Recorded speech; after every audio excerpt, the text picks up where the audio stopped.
প্রিয় ফেসবুক বন্ধুরা, দেখুন আমি আপনাদের একটা ভিডিও দেখাচ্ছি। আজকে আমি শিলচর গিয়েছিলাম। তো শিলচর গেছিলাম ডিওর অফিসে আমার একটা স্কুলের কাজে। তো আমার সঙ্গে ছিল মাসুক। তো আমার ছেলে আমাকে ফোন করলো, বাবা যেহেতু শিলচর গিয়েছো আমি ভালো দই নিয়ে আসবে আমার জন্য, মিষ্টি দই এবং টক দই মিলিয়ে আসবে। শিলচর ডিওর অফিসে কাজ শেষ করার পর আমি মাসুককে বললাম, আমার ছেলে যেহেতু দই খাবে, চলো ব্রাহ্মণবাড়িতে সেখানে যাই। এবং ও বললো ব্রাহ্মণবাড়ি থেকে মিষ্টি দই কিনলে ভালো। ওকে সঙ্গে নিয়ে আমি শিলচর ব্রাহ্মণবাড়ির সামনে ব্রাহ্মণবাড়ি মিষ্টান্ন ভান্ডার সামনে গাড়ি রেখে ওখান থেকে কিছু মিষ্টি, কিছু চিড়া এবং 2 বাস্ক দই কিনে এনেছি। এই 2 বাস্ক দইয়ের মধ্যে একটা টক ছিল এবং একটা মিষ্টি ছিল। তারপর আমি মাসুককে নিয়ে বাড়িতে চলে এসেছি। বাড়িতে চলে আসার পর আমি সামান্য কিছু সময় রেস্ট করলাম। রেস্ট করার পর আমার ছেলেকে বললাম যে প্যাকেটের মধ্যে ব্রাহ্মণবাড়ি যেটা মিষ্টি প্যাকেট আমি নিয়েছি, সেই প্যাকেটের মধ্যে দেখবেন আপনার দই আছে, বাবা দই নিয়ে দই খাও।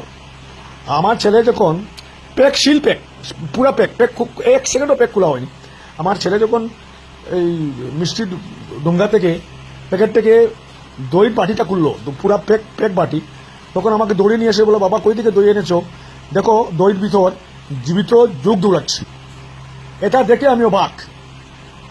আপনারা দেখতে পারেন কিভাবে এই জীবিত যুগটা দই বাটির ভিতরে দৌড়াচ্ছে। আমি দই প্যাকেট খুলিনি, গাড়ির ভিতরে দই ছিল, গাড়ি আমার ডুঙ্গার ভিতরে দই ছিল, ঘরে নিয়ে এসেছি।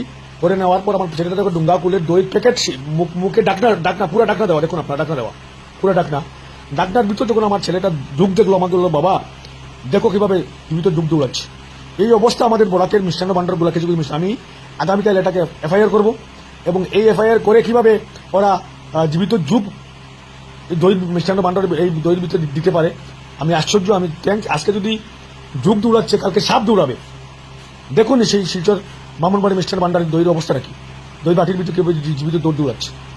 আমার এই ভিডিওটা বেশি বেশি শেয়ার করুন, বরাকবাসী জানুক এইভাবে কিছু কিছু মিষ্টান্ন ভান্ডারে কি অবস্থায় অবহেলা এবং কি অবস্থায় ওরা কি আমাদের খাওয়াচ্ছে।